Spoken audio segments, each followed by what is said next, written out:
अब ये 2022-23 के वित्तीय वर्ष के लिए ये पेश किया गया है। इसमें टोटल अमाउंट कितना रखा गया है? तो 1.1 लाख करोड़ का बजट टोटल पेश किया गया है। 2022-23 में राजस्व व्यय की बात करें तो वो कितना है? 76273.30 करोड़ रुपए। अब हम लोग बात कर लेते हैं पूंजीगत व्यय के बारे में। पूंजीगत व्यय की अगर हम बात करें तो वो 59% का इसमें इंक्रीमेंट किया गया है और ये कितना हो गया है? Hey everyone, I am Nisha, welcome to Exam Atlas. आज का जो हमारा टॉपिक होने वाला है वो है झारखंड के बजट के ऊपर। झारखंड का बजट 2022-23 को आज हम लोग पूरा डिटेल में हम लोग देखेंगे कि झारखंड के बजट में क्या क्या बातें की गई है, बजट का कितना अमाउंट रखा गया है, पिछले साल कितना था, उसके कंपैरिजन में इस साल कितना है, प्लस कहां से पैसा आता है बजट के लिए, कहां पैसा इन्वेस्ट होता है। ये सारा डिटेल आज हम लोग इस क्लास में देखेंगे।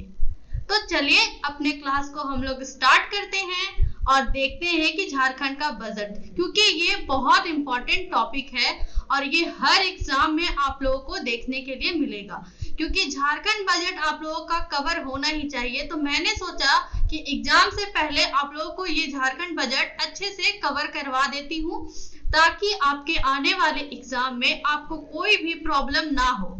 तो आप लोग इस वीडियो को पूरे लास्ट तक देखिएगा। आप लोगों को बहुत इंपॉर्टेंट इसमें पॉइंट जो भी लगे, और इसमें सारे पॉइंट मैंने इंपॉर्टेंट ही रखे हैं, तो आप लोग नोट डाउन भी कर सकते हैं ताकि आप लोगों को आगे पढ़ने में आसानी हो। तो चलिए हम लोग अपने टॉपिक को स्टार्ट करते हैं। ये हमारे सीएम है, आप लोग यहाँ पे देख सकते हैं। आगे हम लोग अपना टॉपिक को स्टार्ट करते हैं। तो हमारा जैसा कि टॉपिक है झारखंड बजट 2022-23, ये हमारा टॉपिक है। सबसे पहले हम लोग झारखंड के बजट को देखने से पहले जो वर्ड है बजट, उसके बारे में हम लोग समझ लेते हैं कि बजट आखिर होता क्या है। तो अगर हम इसकी डेफिनेशन को देखें तो कहा जाता है कि हमारी जो सरकार है उसका जो आय है और व्यय है, यानी कि जितना भी पैसा आता है और जितना खर्च होता है, ये दोनों चीजों का विवरण होता है और इसको एक साथ प्रेजेंट किया जाता है कि उसे को हम लोग बजट कहते हैं। बजट एक लेखा जोखा होता है कि हमारे पास कितना पैसा आ रहा है और कितना पैसा जाएगा। ये बजट जो होता है आने वाले जो वित्तीय वर्ष होते हैं उसके लिए होता है, और एक इकोनॉमिक सर्वे होता है वो पिछले वर्ष का होता है। तो बजट में हम लोग जैसा कि हम लोग देखते हैं कि अगर सभी स्टूडेंट की बात करें तो स्टूडेंट अपने बाहर पढ़ाई करने के लिए आते हैं तो वो रूम लेते हैं, तो वो लोग एक अपना बजट तैयार करते हैं कि अगर मेरे घर से इतना पैसा आता है तो इसे हम किस किस जगह पे खर्च करेंगे, खाने के लिए कितना रखेंगे, रूम रेंट के लिए कितना रखेंगे, और एक्स्ट्रा खर्च जो है पढ़ाई के लिए कॉपी बुक्स वगैरह के लिए कितना रखेंगे। तो हम सबसे पहले तो अपने आने वाले पैसे को देख रहे हैं, उसी के अकॉर्डिंग अपना खर्च को डिसाइड कर रहे हैं। कभी कभी ऐसा भी होता है कि जरूरी नहीं कि जितना बजट डिसाइड किया गया उतना ही हो, बहुत बार क्या एक्स्ट्रा भी खर्चे होते हैं, क्योंकि मान लीजिए आपका तबीयत खराब हो जाता है, आप बीमार हो जाते हो, तो आपको एक्स्ट्रा खर्चे की आवश्यकता पड़ जाती है। उसी तरह हमारे देश में जब बजट प्रस्तुत किया जाता है तो एक अमाउंट क्या है वो रखा जाता है, उसमें आगे पीछे होता है, ऐसा नहीं कि वो फिक्स हो गया, ये पत्थर की लकीर है कि इतना अमाउंट रख गया, उससे 1 रुपया भी आगे नहीं जाना है। तो बहुत सारी आपदाएं आती हैं, उसमें क्या है अमाउंट बढ़ाया भी जाता है। तो आप लोगों को समझ में आ गया कि बजट होता क्या है। अब जैसा कि यहाँ पे लिखा हुआ है, बजट वित्तीय वर्ष के आय और व्यय के अनुमानों का वार्षिक वित्तीय विवरण प्रस्तुत करता है, और यह हमारे जो संविधान है, भारत का जो संविधान है, उसके अनुच्छेद 112 में भी इसके बारे में बोला गया है। तो हमारा जो संविधान है उसमें जो वर्ड है बजट, वो वर्ड नहीं दिया गया है कि बजट, ये डिफाइन नहीं किया गया कि ये बजट वर्ड को, बट बजट के बारे में वित्तीय लेखा जोखा जो है वो 112 जो आर्टिकल है हमारे संविधान का, उसमें बताया गया है कि ऐसा बजट तैयार किया जाता है। ये बस वर्ड जो बजट है वो वहां पे मेंशन नहीं है। यहाँ पे बात करें कि बजट, झारखंड गवर्नमेंट की अपनी बजट होती है और केंद्र सरकार की अपनी बजट होती है। तो झारखंड सरकार और केंद्र सरकार दोनों जगह जो बजट पेश करता है वो वित्त मंत्री के द्वारा बजट को पेश किया जाता है, और जो केंद्र की बजट होती है उसे केंद्रीय बजट के रूप में जानते हैं, और राज्य की बजट है वो राज्य के बजट के रूप में हम लोग जानते हैं। अब हम झारखंड राज्य की बात करते हैं। तो झारखंड राज्य में बजट राज्य के वित्त मंत्री के द्वारा पेश किया जाता है, इनके द्वारा ही बजट लाया जाता है, और इसमें निर्धारित किया जाता है कि उस राज्य में कितने खर्च होने वाले हैं, उसके सारे लेखा जोखा को रखा जाता है, और ये सिर्फ उसी राज्य में क्या होता है, उसी राज्य में लागू होता है। अब हम बात करते हैं बजट को संविधान में क्या बोला गया। मैंने अभी आपको बताया कि बजट वर्ड मेंशन नहीं है संविधान में, लेकिन आर्टिकल 112 के अंतर्गत बजट के बारे में जिक्र है, और उसका नाम है वार्षिक वित्तीय विवरण, यानी कि एक वर्ष में जो भी वित्तीय विवरण है उसके बारे में जो डिफाइन करता है उसे बजट कहते हैं। तो आर्टिकल 112 में अगर पूछा जाए कि बजट मेंशन है, तो आप लोग ये बजट वर्ड जो है वो बोलिएगा नहीं मेंशन है, ये यहाँ पे वार्षिक वित्तीय विवरण मेंशन किया गया है। अगर हम लोग दूसरे शब्दों में बोले तो बजट शब्द संविधान में कहीं नहीं मिलता है। तो अगर आप लोग को क्वेश्चन पूछा जाता है कि बजट शब्द का संविधान में उल्लेख है या नहीं, तो आप लोगों का आंसर होना चाहिए नहीं। बजट जो शब्द का उल्लेख नहीं है, बजट के बारे में बताया गया है कि बजट होना चाहिए, लेकिन ये शब्द के रूप में यहाँ पे वित्तीय वार्षिक विवरण लिखा हुआ है। अब हम लोग चलिए झारखंड के बजट के बारे में आगे बढ़ते हैं। झारखंड के अब बजट की हम लोग बात कर लेते हैं। जो भी एग्जाम में क्वेश्चन आते हैं उसी पॉइंट को इसमें रखा गया है, इसलिए आप लोग ध्यान से इसे देखें और जो इम्पोर्टेंट लगता है उसको नोट डाउन कर लें।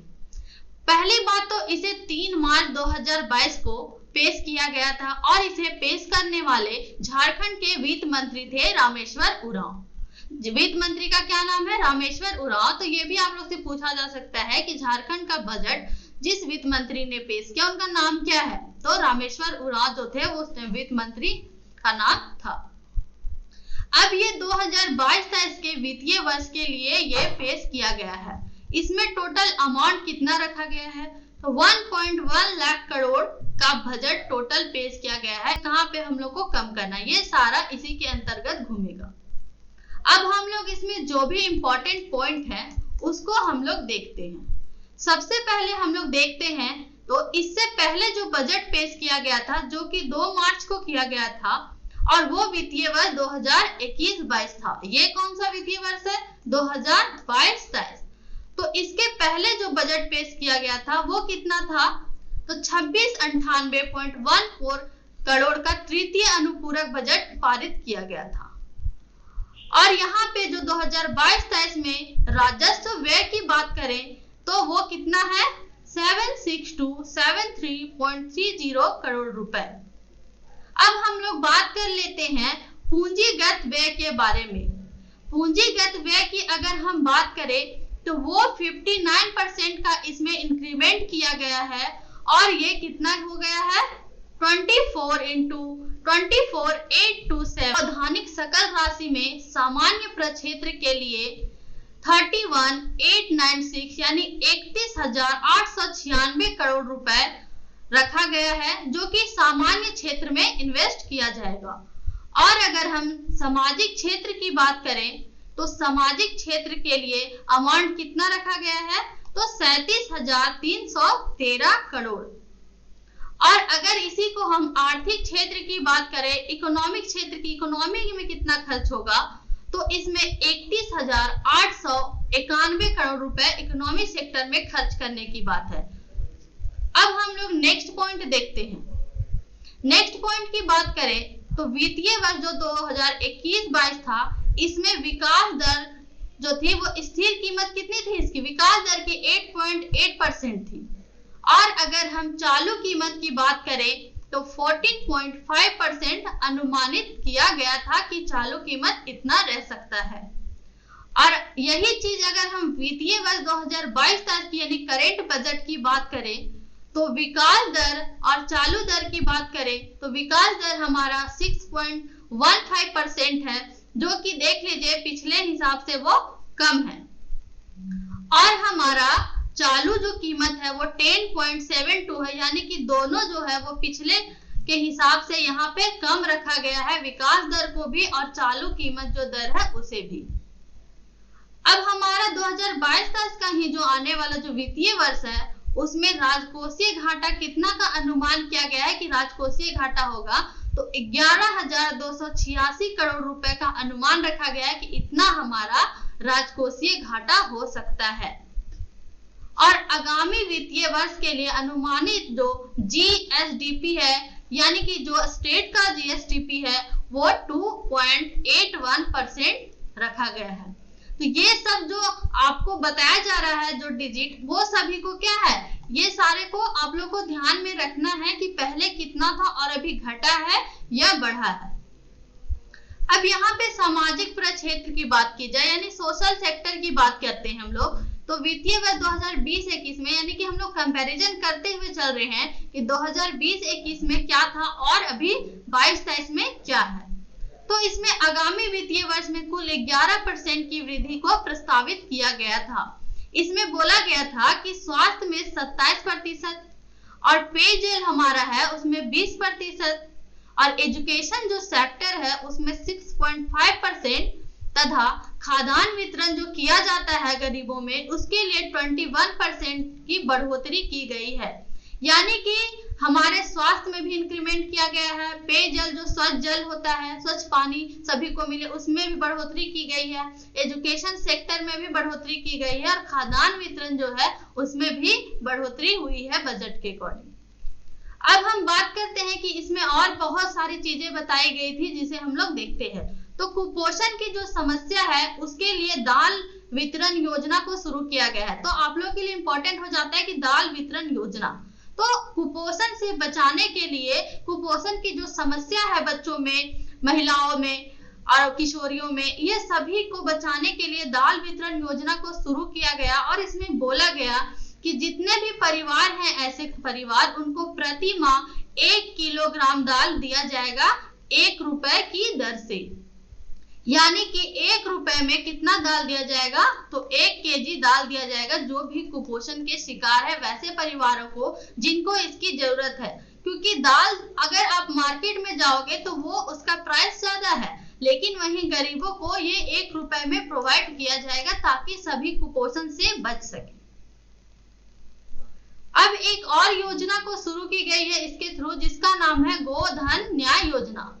इसके द्वारा बोला गया कि जितने भी पशुपालक हैं, किसान हैं, उनके जो इनकम है उसमें क्या होगी, बढ़ोतरी करने के लिए ये स्कीम को शुरू किया गया है ताकि उनको एक उचित मूल्य पर इसके द्वारा क्या है, गोबर की खरीदारी की जाएगी। एक उचित अमाउंट में उनको गोबर दिया जाएगा ताकि वो लोग क्या है, खाद बना सके और इससे बायोगैस बनाने के साथ साथ जैविक खाद तैयार करने का भी काम किया जाएगा, जिसके कारण वो लोग इसके थ्रू अपने इनकम को बढ़ा पाएंगे। तो गोधन न्याय योजना के बारे में आप लोग याद रख सकते हैं। ये किसानों के लिए है, पशुपालकों के लिए है, ताकि उनको सस्ते दाम में गोबर प्रोवाइड किया जाए जिससे वो लोग जनरेट कर पाए बायोगैस, जैविक खाद वगैरह। इसमें बोला गया कि 40,000 लाभुक हैं उनको वित्तीय वर्ष 2022-23 में अनुदान पर पशुधन वितरण का लक्ष्य भी रखा गया है। और 2022-23 में ही क्या बोला गया कि टोटल 85 लाख लीटर दूध जो है वो प्रति दूध उत्पादन का लक्ष्य रखा गया है। यानी इसमें पशुधन के साथ साथ बोला गया कि टोटल क्या है, 85 लाख जो है वो लीटर, 85 लाख लीटर दूध हर दिन प्रोड्यूस हो, ऐसा इसमें लक्ष्य रखा गया, उसके लिए भी काम किया जाएगा। झारखंड फ्लाइंग इंस्टीट्यूट सोसाइटी के गठन का भी प्रावधान है यहाँ पे। उसके बाद ही साथ में आप लोग के लिए भी, यानी कि जो भी प्रतियोगिता परीक्षा की तैयारी कर रहे हैं उनके लिए भी एक रीडिंग रूम बनाया जाएगा ताकि वहां पे विद्यार्थी जाकर अपने पढ़ाई कर सके। क्योंकि बहुत सारे क्या होते हैं कि लाइब्रेरी में बहुत ज्यादा पैसा लगता है जिसके कारण विद्यार्थी उसमें जा नहीं पाते, और इसके लिए एक रीडिंग रूम बनाया जाएगा गवर्नमेंट के तरफ से ताकि वहां उसका लाभ स्टूडेंट लोग को भी मिले, ताकि वो अपनी तैयारी को और अच्छे तरीके से लेकर चल सके। अब यहाँ पे जो भी डिग्री प्राप्त युवा हैं उनके लिए भी प्रतियोगिता परीक्षा की तैयारी के लिए मुख्यमंत्री सारथी योजना का शुभारंभ किया गया है। यानी कि जो भी ग्रेजुएट हैं वैसे स्टूडेंट लोग के लिए भी परीक्षा की तैयारी में हेल्प करने के लिए मुख्यमंत्री सारथी योजना के शुभारंभ की घोषणा भी की गई थी इस बजट में। और साथ ही साथ जो भी गांव के लोग हैं उनको शिक्षित करने के लिए क्या किया गया कि गांव में एक पंचायत ज्ञान केंद्र की स्थापना की बात की जा सकी है। क्योंकि अगर ग्राम पंचायत, वहां हर पंचायत में एक शिक्षा के लिए एक पंचायत ज्ञान केंद्र खुल जाएगा तो वहां पे जितने भी लोकल लोग हैं वहां पे जाके शिक्षित हो सकते हैं, ताकि वो क्या है उनको शिक्षा मिल सके अपने नजदीकी जगह पे, क्योंकि दूर हर कोई जाने के लिए उनके लिए पॉसिबिलिटी नहीं होती है। अब यहाँ पे स्मार्ट सिटी की भी बात की गई है। तो एक स्मार्ट सिटी ग्राम योजना विधायकों की अनुशंसा पे ये 100 गांव के समग्र विकास का प्रावधान किया गया है। एक स्मार्ट सिटी योजना भी लाया गया जिसके में 100 गांव के समग्र विकास के बारे में बोला गया कि ऐसे 100 गांवों को क्या है विकास किया जाएगा इस योजना के थ्रू, स्मार्ट सिटी योजना के थ्रू। और यह जो है वो विधायकों के अनुशंसा पर लाया गया था। साथ ही साथ रांची में कांके में क्या करना है कि पीपीपी मोड पर मेडिको सिटी की स्थापना की जाएगी, यानी कि पब्लिक प्राइवेट पार्टनरशिप के आधार पर एक मेडिको सिटी की स्थापना की जाएगी। कहां पे?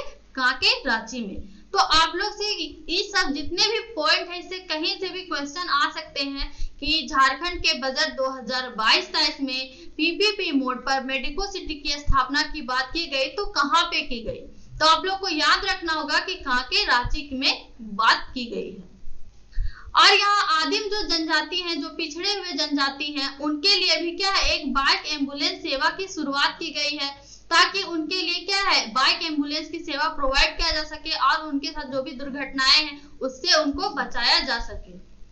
बायोडायवर्सिटी पार्क जो है उसको भी इको टूरिज्म पार्क के रूप में विकसित करने की बात की गई है। जितने भी बायोडायवर्सिटी पार्क हैं उसको इको टूरिज्म के साथ कनेक्ट करना है, ताकि वहां पे पर्यटनों का आना क्या हो बढ़ जाए और वहां से आसपास के लोगों को रोजगार मिल पाता है। जब कहीं भी मान लीजिए कहीं भी टूरिस्ट प्लेस है, वहां पे लोग क्या है घूमने के लिए आते हैं, तो वहां के आसपास के जितने भी लोग हैं वो लोग अपना कोई भी छोटा मोटा दुकान खोलते हैं, तो उससे उनका इनकम का एक जरिया बनता है। तो इसलिए ये मुहिम को भी शुरू किया गया है।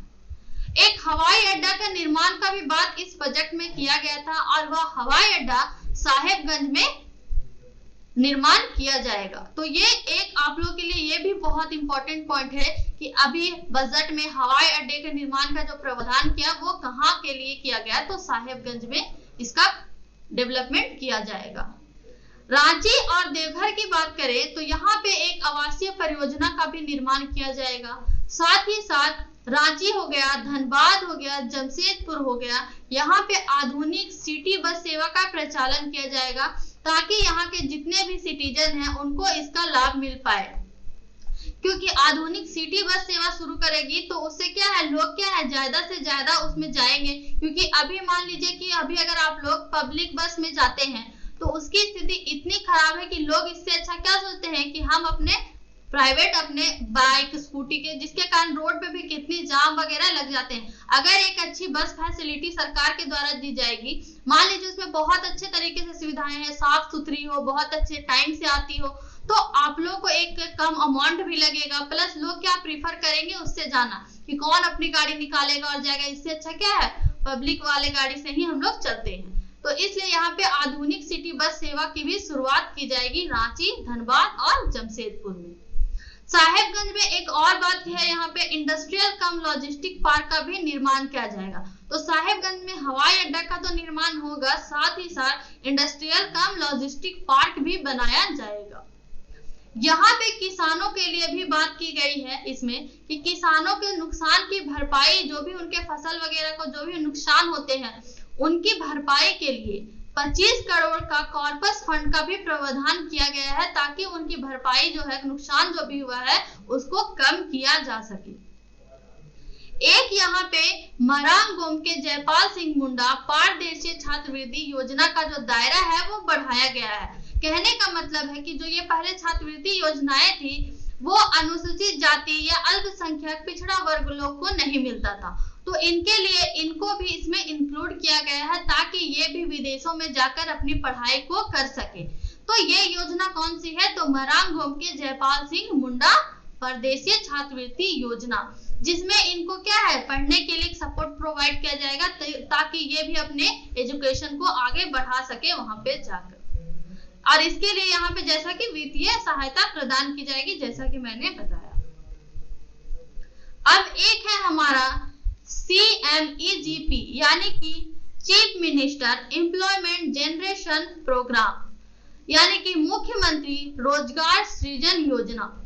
इसके अंतर्गत क्या किया गया कि इसको भी बहुत बड़े दायरे में इसको लागू करने का प्रस्ताव लाया गया है और इसमें कुल 100 करोड़ रुपए की राशि का प्रावधान किया गया है ताकि इसमें जितना भी हम लोग 100 करोड़ रुपए खर्च करके इससे और अच्छे तरीके से क्या है, विस्तृत रूप से लागू कर पाए। यहाँ पे आप लोग देख सकते हैं कि नेवड़ी, बूटी मोड़, कोकर, कांटा टोली, नामकुम, ये सब क्या है, रांची में आप लोगों को ये जगह देखने के लिए मिलेंगे।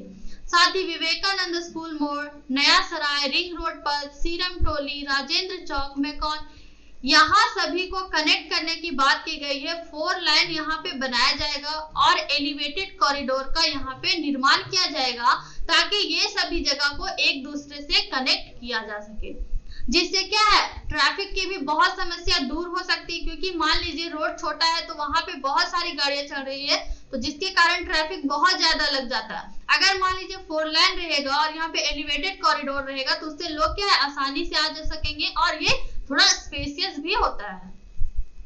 साथ ही प्रधानमंत्री आवास योजना जो कि सेंट्रल गवर्नमेंट के द्वारा शुरू की गई है, तो इसमें झारखंड सरकार क्या की है वो सुनते हैं। इसमें झारखंड सरकार ने स्टेट फंड नाम से एक अतिरिक्त कमरे को निर्माण के लिए, यानी कि जितना प्रधानमंत्री आवास योजना के द्वारा अमाउंट दिया जाता है उसमें ऐड करके झारखंड सरकार क्या है, एक और कमरा बनाने के लिए 50,000 का अमाउंट देगी और ताकि लोग एक और कमरा बना सके और उसमें अच्छे से अपने घर पे रह भी पाएंगे। क्योंकि पहले जो प्रधानमंत्री आवास योजना है उसमें जितना भी अमाउंट दे रहा है उसमें और ऐड कर दिया जाएगा 50,000 किनके द्वारा, तो झारखंड गवर्नमेंट के द्वारा, ताकि लोग ये 50,000 दिया जा रहा है वो एक कमरे एक्स्ट्रा बनाने के लिए दिया जा रहा है ताकि जितना भी वो लोग कमरा बना पाते थे उसमें से एक और एक्स्ट्रा वो लोग कमरा बना पाए। अब बात करते हैं हम लोग गरीब और किसानों के लिए प्रति माह 100 यूनिट बिजली मुफ्त प्रदान करने की योजना भी इसमें रखी गई है। यानी कि जो भी गरीब और किसान है वो अगर 100 यूनिट तक अगर मान लीजिए वो अपनी बिजली की खपत करते हैं तो वो उनको उसका बिजली बिल देना नहीं पड़ेगा। और अगर जैसे ही 100 से भैया एक सेकंड,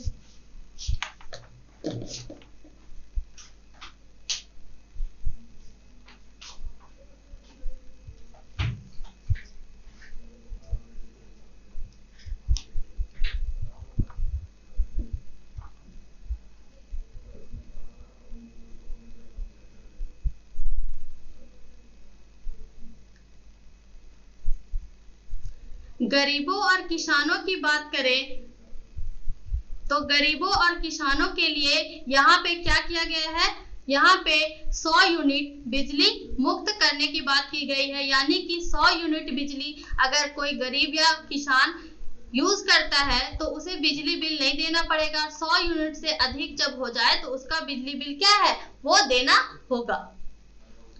यहाँ पे शिक्षकों के लिए भी बात की गई है। पारा शिक्षक जिन्हें पहले बोला जाता था उनको अब क्या बोला जाएगा, तो अब सहायक शिक्षक के नाम से जाना जाएगा। यानी कि इनका नाम अब चेंज कर दिया गया है। अब पारा शिक्षक नहीं बोला जाना है, अब क्या बोलना है उनको, अब बोलना है सहायक अध्यापक।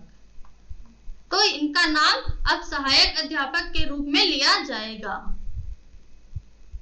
अब झारखंड राज्य खाद्य सुरक्षा योजना की बात करते हैं। झारखंड राज्य खाद्य सुरक्षा योजना की बात करें तो इसमें झारखंड गवर्नमेंट के द्वारा जितने भी लाभार्थी हैं उनको अधिकतम 15 लाख से बढ़ाकर, जो लक्ष्य पहले 15 लाख था उसे बढ़ाकर 20 लाख रुपए किए जाने का प्रस्ताव भी पारित किया गया है। कि पहले इस योजना में क्या होता था कि 15 लाख जो है वो लाभुकों की संख्या थी, इसमें इसको बढ़ाकर अब 20 लाख कर दिया गया है। पर्यटन नीति 2021 जो है वो अगले 5 वर्ष के लिए प्रभावी होगी, यानी कि पर्यटन नीति को क्या किया गया है, 5 साल के लिए और बढ़ा दिया गया है। अगले वित्तीय वर्ष में, जो हमारा अगला जो वित्तीय वर्ष होने वाला है, उसमें क्या किया जाएगा, एक खेल नीति भी घोषित की जाएगी। उसके लिए क्या है, झारखंड सरकार अभी से तैयार हो रही होंगी और अगले जो वित्तीय वर्ष है उसमें खेल नीति को घोषित करेंगी।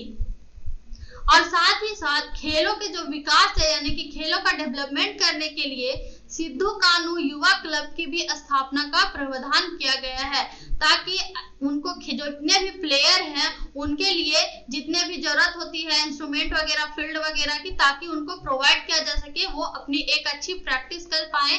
क्योंकि जब वो लोग एक अच्छा प्रैक्टिस करेंगे तभी वो लोग परफॉर्मेंस अच्छा दे पाएंगे और अपने राज्य का नाम रोशन कर पाएंगे, जिसके लिए सिद्धू कान्हू युवा क्लब की भी स्थापना करने का इसमें प्रावधान दिया गया है।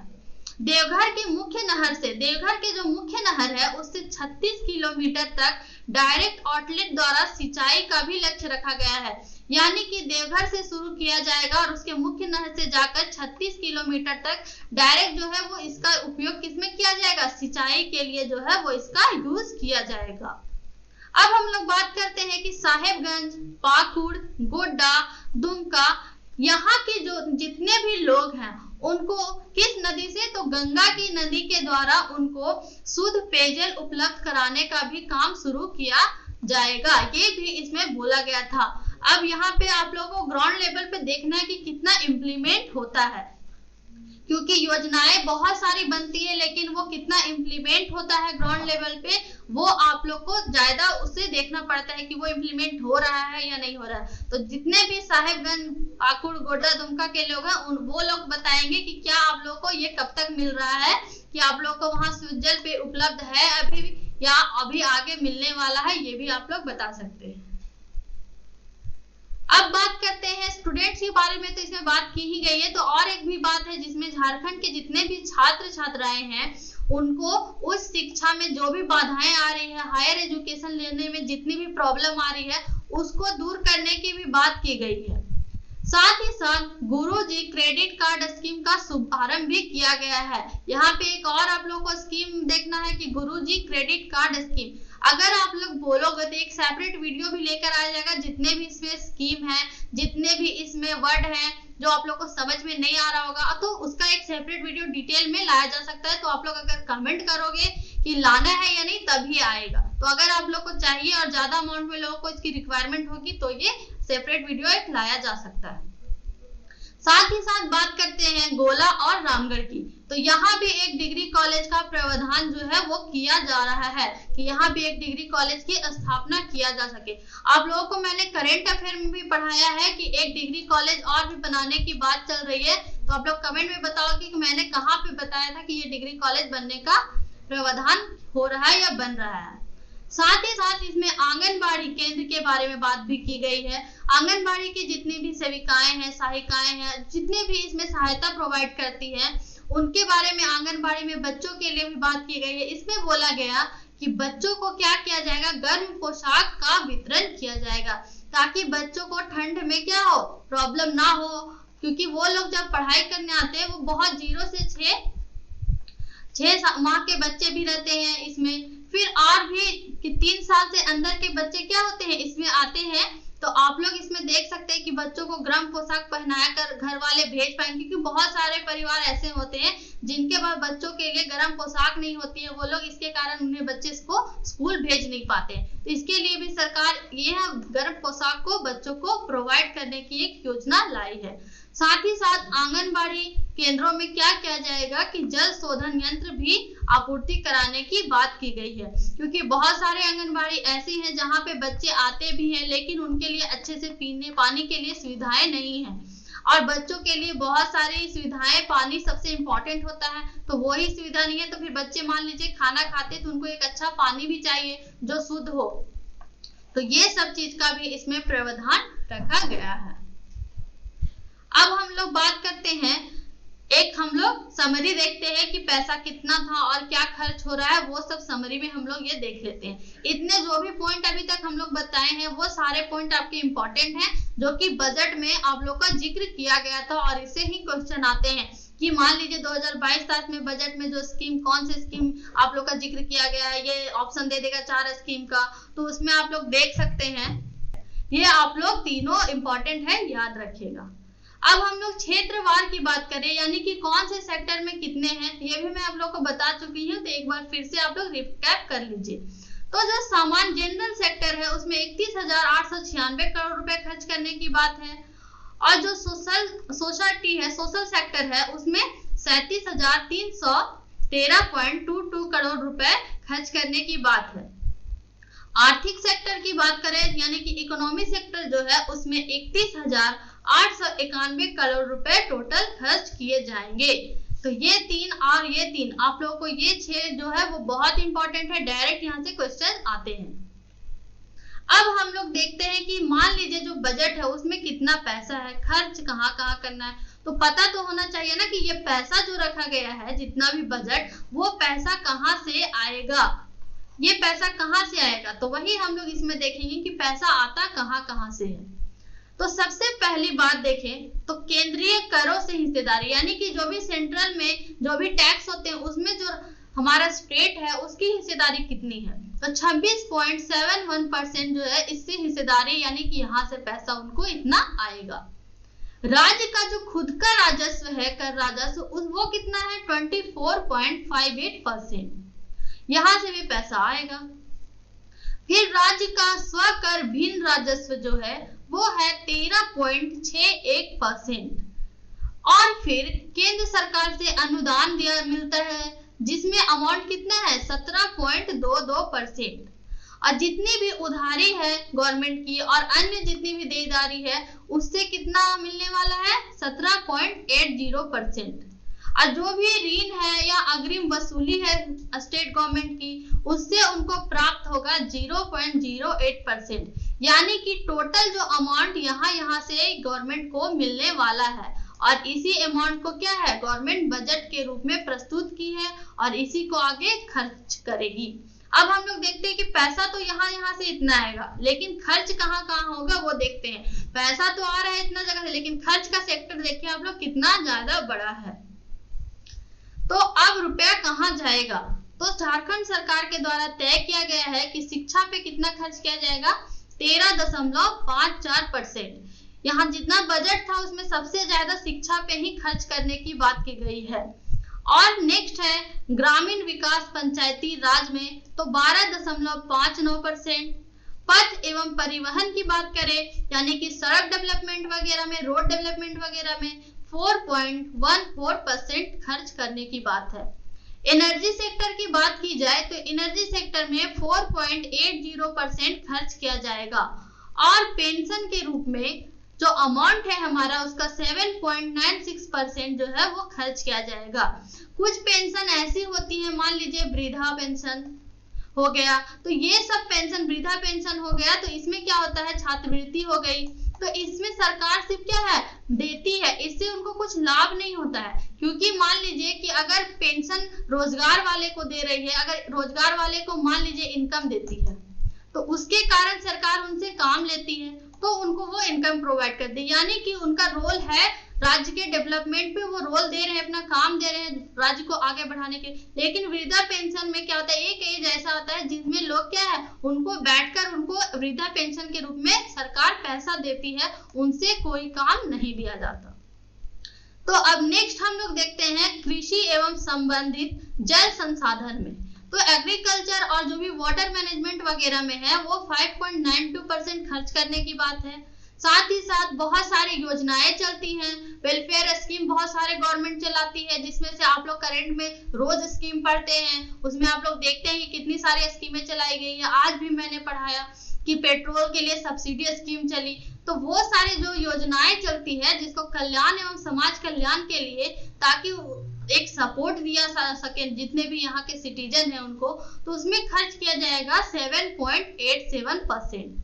अब होम व आपदा प्रबंधन की बात करें तो उसमें 8.36%, नगर विकास के लिए 3.02%।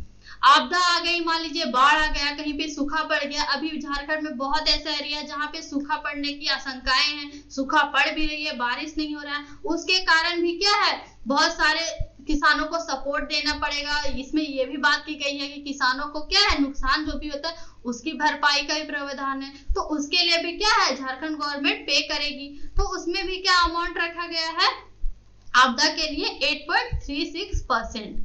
सूद अदायगी, सूद भी लगता होगा भाई, तो उसके लिए 6.59% रखा गया है।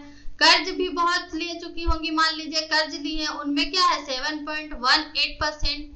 स्वास्थ्य के लिए, हेल्थ सेक्टर के लिए, साथ ही पेयजल वाटर के लिए 9.57% खर्च करेगी।